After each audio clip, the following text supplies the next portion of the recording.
कोई भी इस पर राजनीति कर रहे हैं उनका पिछला इतिहास बहुत ही दागदार है, और लालू जी का जो इतिहास है वो परिमल जी ने भी बता दिया है। तो मुझे लगता है कि क्रेडिट लेने की होड़ चाहे जिसके भी हो, क्रेडिट सिर्फ और सिर्फ इस देश की जनता को जाता है। कांग्रेस की सरकारों के पास मौके थे जो उनको मुख्य धारा में लाने का प्रयास कर सकती थी, लेकिन हमेशा उसको खारिज करने का काम उन्होंने किया। अभी चूंकि सत्ता में वो नहीं है, इसलिए लगातार वो कुछ ऐसी बातें करते हैं जो उनको लगता है कि ये वोट कट करके मेरे पास आ जाएगा। यहाँ वोट की राजनीति का बात नहीं है। जब मंडल कमीशन गठन करने की बात हुई, कांग्रेस ने भरपूर कोशिश की उस फाइल को दबाए रखने का। जब 74 के आंदोलन के बाद, जब 77 में जब जनसंघ उस वक्त था और जो एक सरकार बनी, उस वक्त इसको लागू करने की बात हुई। जब 27% आरक्षण की बात अगर आप ओबीसी की करेंगे तो राजीव गांधी जी का बहुचर्चित भाषण है और उन्होंने हमेशा इसको दरकिनार करने की कोशिश की। और तब एक सरकार आई जिसको बीजेपी का भी समर्थन था, माननीय नीतीश कुमार जी का भी समर्थन था, और तब वीपी सिंह जी की सरकार के समय में इस आरक्षण को लागू किया गया। कांग्रेस के पास भी मौके थे।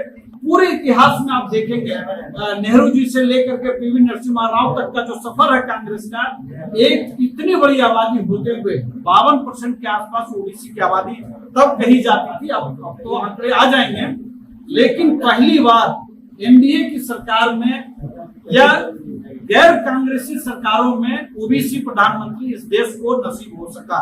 जब कांग्रेस की सरकार थी मनमोहन सिंह के नेतृत्व में, एक भी ओबीसी मंत्री नहीं था उस मंत्रिमंडल में। मैं आप लोग को गौर याद दिलाना चाहूंगा, हमारे यशस्वी प्रधानमंत्री हैं, उनके नेतृत्व में पिछले कुछ सालों में जो चीजें हुई हैं वो काफी कुछ इशारा करता है कि एक तरफ कांग्रेस के नेतृत्व वाली जो इंडिया अलायंस है, वो जब उनको मौके मिले तब उन्होंने ओबीसी समाज के साथ या सामाजिक न्याय के साथ उन्होंने क्या क्या किया। उनको मौका मिला सामाजिक न्याय के लिए बहुत कुछ करने का, हमेशा सवाल उठा, लेकिन कांग्रेस के जो नेतृत्व वाली जो सरकारें रही है वो नहीं कर पाई। लेकिन माननीय नरेंद्र मोदी जी को जब भी मौका मिला उन्होंने ये काम किया। मैं आपके सामने कुछ आंकड़ा रखना चाहता हूँ कि कांग्रेस वो जो न कर सकी समय रहते, सबसे पहले जब मंडल कमीशन गठन करने की बात हुई, कांग्रेस ने भरपूर कोशिश की उस फाइल को दबाए रखने का।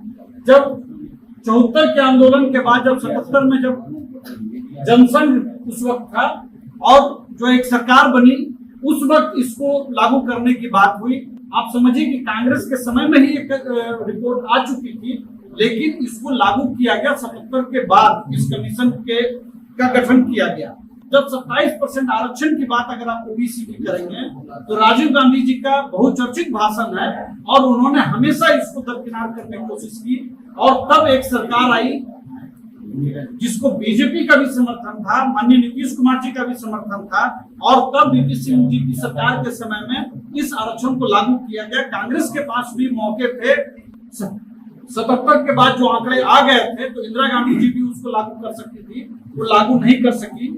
उसके बाद बिहार में मुंगेरीलाल कमीशन की मंजूरी को भी कांग्रेस ने नहीं दिया, और जब ये कर्पूरी ठाकुर जी आए तब अति पिछड़ों को कहिए कि एक तरह से मान्यता मिली बिहार के अंदर। उसी तरह से पूरे इतिहास में आप देखेंगे, नेहरू जी से लेकर के पीवी नरसिम्हा राव तक का जो सफर है कांग्रेस का, एक इतनी बड़ी आबादी होते हुए 52% के आसपास ओबीसी की आबादी तब कही जाती थी। अब तो आंकड़े आ जाएंगे, लेकिन पहली बार एनडीए की सरकार में या गैर कांग्रेसी सरकारों में ओबीसी प्रधानमंत्री इस देश को नसीब हो सका। ये कांग्रेस कर सकती थी। आज बहुत ओबीसी पॉलिटिक्स की बात होती है, सामाजिक न्याय की बात होती है, कांग्रेस अलग अलग तरीके से बात कर रही है कि हम ये कर देंगे, वो कर देंगे। मैं इसी में आपको कहूं कि 2014 के आसपास जब कांग्रेस की सरकार थी मनमोहन सिंह के नेतृत्व में, एक भी ओबीसी मंत्री नहीं था उस मंत्रिमंडल में। मैं आप लोग को गौर याद दिलाना चाहूंगा, 2013-14 के समय में एक भी ओबीसी मंत्री नहीं था मनमोहन सिंह की सरकार में। आज हम ये गर्व से कह सकते हैं कि एनडीए जो सबका साथ सबका विकास की बात करती है, आज यहाँ पर 27 ओबीसी मंत्री हैं इस मंत्रिमंडल के अंदर। इसके बाद मैं आपको कहूं कि सेंट्रल स्कूल में, नवोदय विद्यालय में, सैनिक स्कूल में पहली बार एनडीए की सरकार में सबका साथ सबका विकास का मॉडल लागू हुआ और ओबीसी छात्रों को वहां पर मान्यता मिली। ओबीसी कल्याण संसदीय समिति जिसके अध्यक्ष हैं बीजेपी के गणेश जी, जो सांसद भी हैं, वो अभी इस सरकार में आ सका वो चीज। ओबीसी कमीशन को पहली बार संवैधानिक दर्जा इस सरकार ने दिया। बिहार पंचायती राज में लालू जी बहुत कहते हैं कि पिछड़ों को हमने मदद किया, सहयोग किया, आगे बढ़ाया। पंचायती राज व्यवस्था में या नगर परिषदों के चुनाव में पहली बार अगर अति पिछड़ा समाज के हजारों लोग नहीं लाखों लोगों को अगर प्रतिनिधित्व मिल सका पिछले 20 साल के दौरान में, ये माननीय मुख्यमंत्री नीतीश कुमार जी के नेतृत्व वाली एनडीए सरकार ने ये सुनिश्चित किया कि हर घर के अंदर सामाजिक, राजनीतिक और आर्थिक तौर पर चेतना लाई जा सके। इसके लिए नीतीश कुमार जी ने न सिर्फ सामाजिक कदम उठाए बल्कि राजनीतिक तौर पर भी कदम उठाए और यहाँ पर कई तरह की बातचीत हुई है। और एक बात मैं कहूंगा, पहली बार जब वक्फ कमेटी इस देश में बनी तो देश के अंदर पसमानदा महाज के लोगों को उस कमेटी के अंदर जगह मिली जिसकी आबादी मुस्लिम समाज के अंदर माना जाता है। अब इस आंकड़े के बाद जो आंकड़े जुटाए जाएंगे जनगणना के माध्यम से, तो उसमें ये आंकड़े आ जाएंगे। पहली बार पसमानदा समाज जिसको अति पिछड़ा या पिछड़ा मुसलमान माना जाता है, उसको भी भागीदारी मुख्य धारा में लाने का उन्होंने काम किया। और मैं ये बात आपके माध्यम से, आपके मंच के माध्यम से मैं कह सकता हूँ कि आने वाले दिनों में सभी वर्गों के, चाहे वो मुस्लिम समाज के हों, चाहे वो धर्म के लोग हों, तमाम लोगों के आंकड़े आएंगे और सबका बराबरी पर कैसे एक टेन्योर में अगले 10 साल में, 5 साल में हम उसको ला सकें, ये योजनाएं आपको माननीय प्रधानमंत्री जी के नेतृत्व वाली एनडीए सरकार लाती दिखेगी। इसलिए जो सवाल है कि भाई सब किसकी कितनी हिस्सेदारी होगी, तो मैंने तो कुछ आंकड़े ऐसे बता दिए, कुछ ऐसे घटनाक्रम में बताया जो कांग्रेस की सरकारों के पास मौके थे, जो उनको मुख्य धारा में लाने का प्रयास कर सकती थी, लेकिन हमेशा उसको खारिज करने का काम उन्होंने किया। अभी चूंकि सत्ता में वो नहीं है, इसलिए लगातार वो कुछ ऐसी बातें करते हैं जो उनको लगता है कि ये वोट कट करके मेरे पास आ जाएगा। यहाँ वोट की राजनीति का बात नहीं है, बात सिर्फ ये है कि माननीय प्रधानमंत्री नरेंद्र मोदी जी, माननीय मुख्यमंत्री नीतीश कुमार जी की जो डबल इंजन की जो सरकार बिहार के अंदर है, देश के अंदर है, वो ये चाहती है कि सभी की हिस्सेदारी हो, भागीदारी हो। और मैं एक बात और भी कहूंगा, राष्ट्रीय स्वयंसेवक संघ के बारे में ये लगातार ये मनगढ़ंत आरोप लगाए जाते रहे हैं कि उनके प्रभाव में ये सरकार चलती है और वो नहीं चाहती कि जातिवार जनगणना हो या इस तरह से।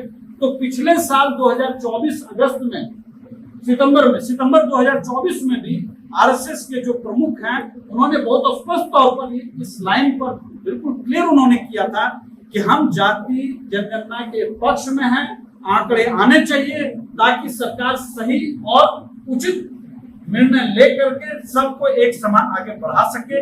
ये हम एनडीए की एक ही आवाज है, सबका साथ सबका विकास। और जो कोई भी इस पर राजनीति कर रहे हैं, उनका पिछला इतिहास बहुत ही दागदार है और लालू जी का जो इतिहास है वो परिमल जी ने भी बता दिया है। तो मुझे लगता है कि क्रेडिट लेने की होड़ चाहे जिसके भी हो, क्रेडिट किया था कि हम जाति जनगणना के पक्ष में हैं, आंकड़े आने चाहिए ताकि सरकार सही और उचित निर्णय लेकर के सबको एक समान आगे बढ़ा सके।